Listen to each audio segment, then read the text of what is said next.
hormat kepada Bapak Febrian Alwan Bahrudin, MPD selaku dosen pengampu mata kuliah Sistem Politik Indonesia. Baik, perkenalkan nama saya Sholawati Nova dengan NIM 228623043 kelas 4A jurusan Pendidikan Pancasila dan Kewarganegaraan. Baik, di sini saya akan menjelaskan hasil proposal kelompok 10 dengan judul Ketidakstabilan Koalisi Politik untuk Kepentingan Pribadi dalam Membuat Kebijakan yang Tidak Strategis. Baik, langsung saja masuk ke bab 1. Di sini ada latar belakang. Jadi dalam latar belakang, partai politik itu bisa dibilang jantungnya demokrasi Indonesia. Mereka bukan cuma pengisi panggung politik, tapi juga jembatan antara rakyat dan pemerintah. Lewat partai politik, suara rakyat bisa sampai ke pembuat kebijakan, mulai dari aspirasi ekonomi, pendidikan, sampai keadilan sosial. Peran partai juga penting dalam menyaring calon pemimpin dari DPR sampai presiden. Jadi kalau partainya sehat, pemerintah bisa lebih fokus dan efektif. Nah, sistem multipartai yang kita pakai sebenarnya cocok buat negara seberagam seperti Indonesia. Tapi, di balik kelebihannya, sistem ini punya banyak tantangan yang besar. Banyak partai yang lemah secara kelembagaan, gampang pecah, tidak punya disiplin kader, dan seringkali cuma dibentuk buat kepentingan sesaat. Nah, fenomena politisi lompat pagar juga menunjukkan gimana partai tidak punya arah ideologis yang jelas, cuma jadi kendaraan buat nyari kekuasaan. Selanjutnya masuk ke koalisi politik. Nah, ini elemen penting dalam sistem presidensial kita. Presiden butuh dukungan DPR dan koalisi dibentuk untuk mengamankan itu. Tapi sayangnya, koalisi di Indonesia lebih sering dibangun atas dasar bagi-bagi kekuasaan, bukan kesamaan visi. Akibatnya, banyak menteri yang loyalnya bukan ke presiden, tapi ke partainya sendiri. Nah, ini bikin kebijakan sering mandek atau setengah jalan karena lebih banyak kompromi daripada aksi nyata. Yang lebih bahaya lagi, koalisi pragmatis bisa mengancam demokrasi. Pertama, karena kebijakan lebih memikirkan elit daripada rakyat. Kedua, oposisi jadi lemah padahal mereka penting buat ngawasin pemerintah. Dan yang ketiga, keputusan politik akhirnya dipegang segelintir elit partai menuju arah oligarki. Kalau ini dibiarkan, rakyat bisa makin apatis sama politik dan itu bahaya bagi masa depan demokrasi. Intinya adalah sistem multipartai kita punya potensi besar, tapi juga punya tantangan yang serius. Koalisi yang tidak solid membuat pemerintahan gampang goyah dan kalau dibiarkan bisa jadi celah buat gaya kepemimpinan otoriter. Solusinya adalah kita butuh reformasi dalam pola berkoalisi. Harus dibangun atas dasar program dan visi yang sama, bukan cuma transaksi politik. Dengan begitu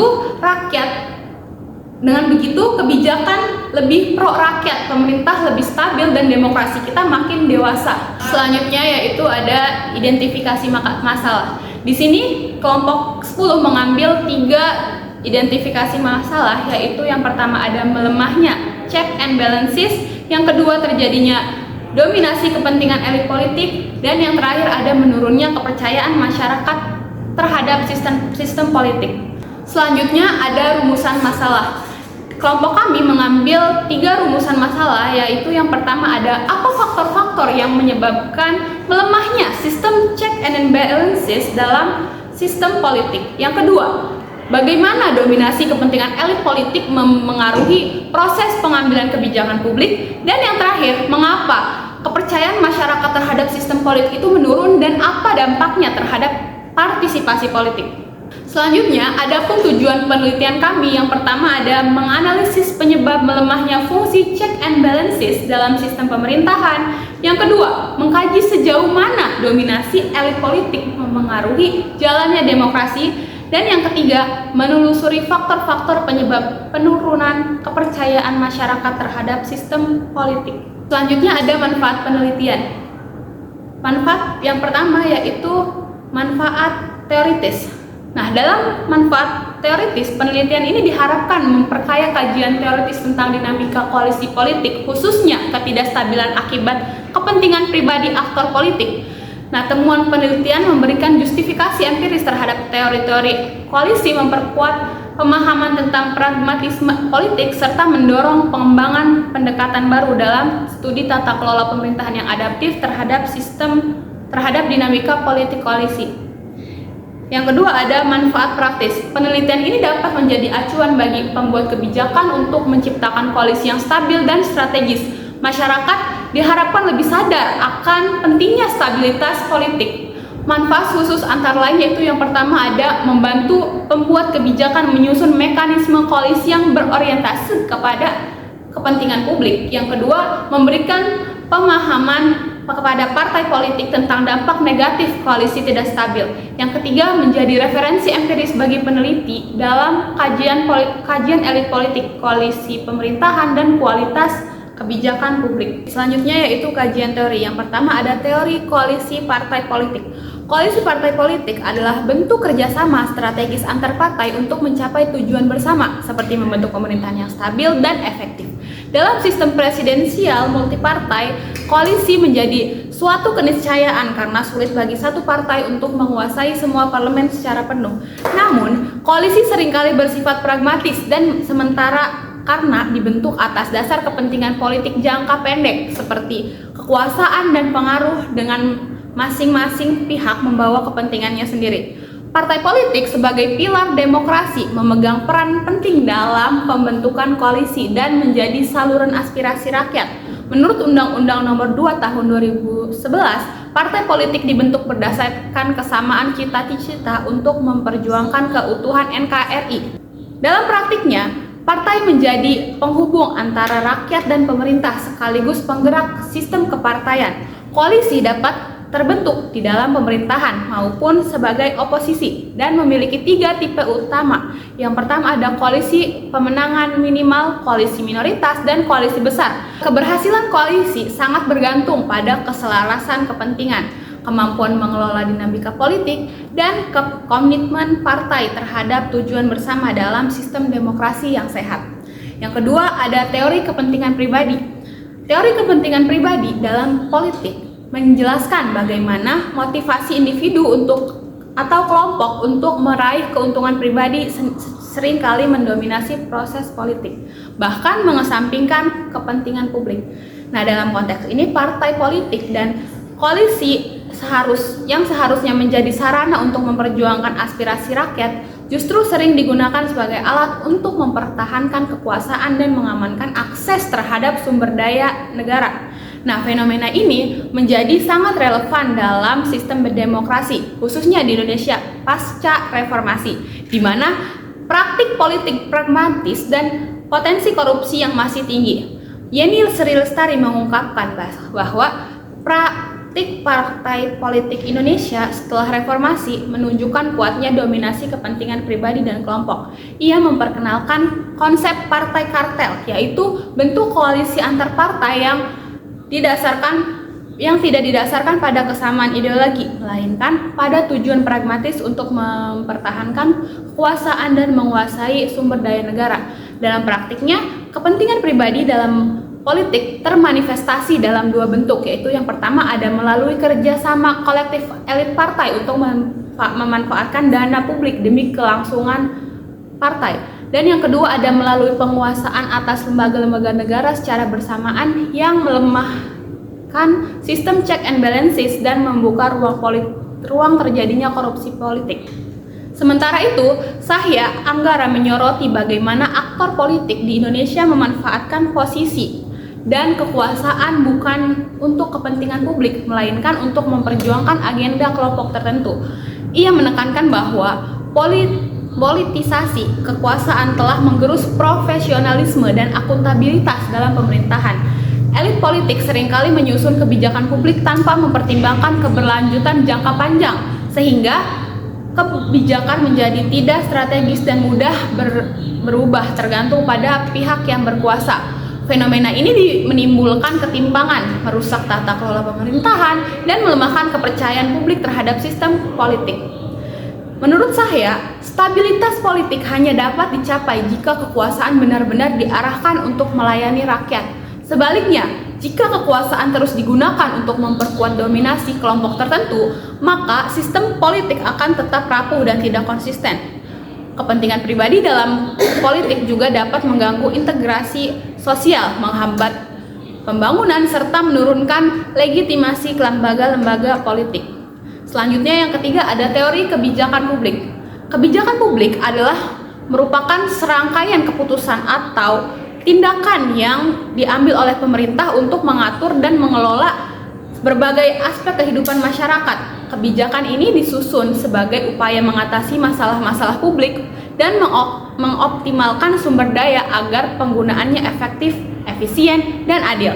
Pada dasarnya, kebijakan publik mencerminkan tujuan negara dalam melayani kepentingan rakyat serta menjadi alat untuk mengatur distribusi sumber daya, baik itu alam, manusia, maupun keuangan.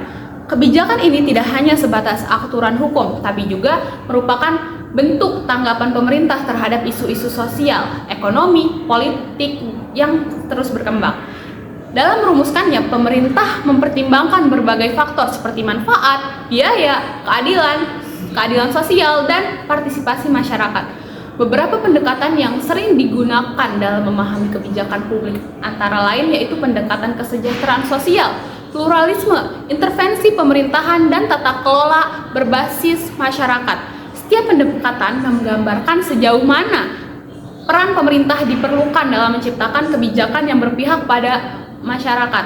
Keberhasilan suatu kebijakan publik tidak hanya diatur dari pelaksanaannya, tetapi dari dampak yang nyata yang dirasakan oleh masyarakat yang luas. Selanjutnya ada teori tata kelola pemerintahan. Tata kelola pemerintahan merupakan konsep yang menggambarkan bagaimana kekuasaan dijalankan untuk mengelola sumber daya publik demi pembangunan yang berkelanjutan. Nah, proses ini tidak hanya melibatkan pemerintah sebagai aktor utama, tetapi juga sektor swasta, masyarakat sipil, dan lembaga internasional. Prinsip-prinsip seperti partisipasi, akuntabilitas, transparansi, dan supremasi hukum menjadi landasan penting dalam menciptakan kebijakan publik yang adil dan efektif. Namun dalam praktiknya, prinsip-prinsip tersebut seringkali tidak berjalan secara optimal. Ketika pengambilan keputusan lebih ditentukan oleh kompromi politik dan negosiasi transaksional, maka kebijakan yang dihasilkan cenderung tidak berpihak kepada kepentingan publik. Ketimpangan kekuasaan, lemahnya institusi hukum, dan maraknya korupsi menjadi hambatan yang besar dalam mewujudkan tata kelola yang baik. Terlebih dalam konteks politik koalisi, proses pengambilan kebijakan menjadi semakin kompleks karena dominasi kelompok tertentu dalam meminggirkan suara rakyat. Teori koalisi politik dalam sistem multipartai seperti Indonesia, pembentukan koalisi menjadi langkah strategis untuk memperoleh mayoritas dalam pemerintahan. Namun, koalisi yang terbentuk kerap kali bukan berdasarkan kesamaan visi misi, melainkan demi meraih kekuasaan semata. Pola ini menghasilkan kerjasama antar partai yang tidak stabil karena tidak ada fondasi ideologis yang kuat sebagai pengikat. Koalisi yang dibangun atas dasar kepentingan jangka pendek beresiko menimbulkan friksi internal yang berdampak pada inkonsistensi kebijakan. Nah, situasi ini memperlihatkan bahwa kompromi antar elit politik seringkali lebih dominan ketimbang aspirasi publik. Akibatnya, kebijakan yang dihasilkan menjadi tidak efektif dan kepercayaan masyarakat terhadap pemerintah pun menurun. Teori preferensi dalam pemerintahan koalisi, setiap partai politik membawa kepentingan dan preferensinya masing-masing ke dalam koalisi. Dalam proses perumusan kebijakan, kompromi antar preferensi ini menjadi hal yang tak terhindarkan. Namun seringkali dari kompromi tersebut adalah kebijakan yang tidak strategis dan kehilangan arah karena terlalu banyak kepentingan yang harus diakomodasi. Partai dengan posisi tawar tertinggi, meski jumlah kursinya kecil, dapat mempengaruhi arah kebijakan jika mereka memegang peran penting dalam keberlangsungan koalisi.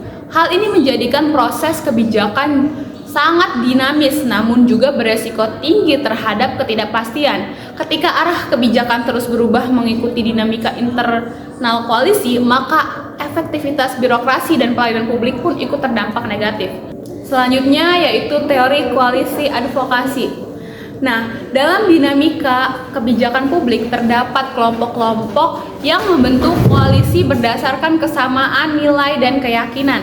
Kelompok ini tidak terbatas pada partai politik saja, tetapi juga melibatkan akademisi, aktivis, LSM, hingga birokrat. Koalisi ini dapat memberikan kontribusi positif dalam memperkaya proses kebijakan, terutama jika mereka membawa aspirasi masyarakat yang terpinggirkan. Namun, tidak semua koalisi advokasi bersifat ideal. Dalam beberapa kasus, mereka justru menjadi alat untuk memperjuangkan kepentingan sempit dan mempengaruhi kebijakan demi keuntungan kelompok tertentu. Ketika hal ini terjadi tanpa mekanisme pengawasan yang kuat, maka kebijakan yang dihasilkan dapat bersifat bias dan jauh dari prinsip-prinsip keadilan serta kepentingan publik. Selanjutnya ada tata kelola koalisi yang efektif. Nah, keberhasilan suatu koalisi tidak hanya ditentukan oleh seberapa banyak partai yang bergabung, tetapi juga oleh sejauh mana koalisi tersebut dikelola secara profesional. Pembagian kekuasaan yang adil, komunikasi yang terbuka, serta penyelesaian konflik yang konstruktif menjadi elemen yang penting dalam menjaga stabilitas dan efektivitas kebijakan. Ketika koalisi mampu menjalankan fungsi-fungsi tersebut, maka mereka bisa menjadi kekuatan positif dalam mendukung pembangunan nasional. Sebaliknya, koalisi yang buruk pengelolaannya akan menghadapi berbagai tantangan seperti konflik internal, kebijakan yang tidak konsisten, hingga krisis kepercayaan dari publik. Dalam kondisi ekstrim, keputusan penting bahkan bisa ditentukan oleh minoritas karena mayoritas gagal mencapai konsensus. Hal ini menjadi sinyal bahwa tata kelola koalisi perlu diperkuat dengan sistem pengawasan dan regulasi yang tegas. Selanjutnya yaitu metodologi penelitian. Kelompok kami menggunakan penelitian pendekatan kualitatif deskriptif yang bertujuan menggambarkan fenomena ketidakstabilan koalisi politik akibat kepentingan pribadi dalam tubuh Partai Kebangkitan Bangsa (PKB) yang bertempat di Cipocok Jaya, Kota Serang. Nah, pendekatan ini dipilih untuk mendalami dinamika politik secara naratif melalui interpretasi literatur tanpa menggunakan data statistik. Nah, pendekatan ini dipilih karena kita ingin menggali lebih dalam soal ketidakstabilan koalisi politik yang disebabkan oleh kepentingan pribadi elit politik, terutama dalam lingkup Partai Kebangkitan Bangsa di wilayah Cipocok Jaya, Kota Serang. Dengan metode kualitatif, kita bisa lebih bebas mengeksplorasi makna di balik peristiwa dan dinamika politik yang kompleks. Seperti kata Moleong 2017, pendekatan ini pas untuk menggambarkan fenomena yang tidak bisa dijelaskan secara kuantitatif. Nah, jenis penelitiannya sendiri bersifat deskriptif. Jadi kami tidak menguji hipotesis tapi lebih menjelaskan realita yang terjadi secara naratif dan teoritis. Kami ingin tahu misalnya kenapa fungsi check and balances semakin lemah dan bagaimana dominasi elit politik bisa mempengaruhi kebijakan dan kenapa masyarakat jadi tidak percaya terhadap sistem politik. Nah, penelitian ini juga merupakan studi literatur yang mengandalkan data sekunder dari buku, jurnal, dan dokumen resmi lainnya.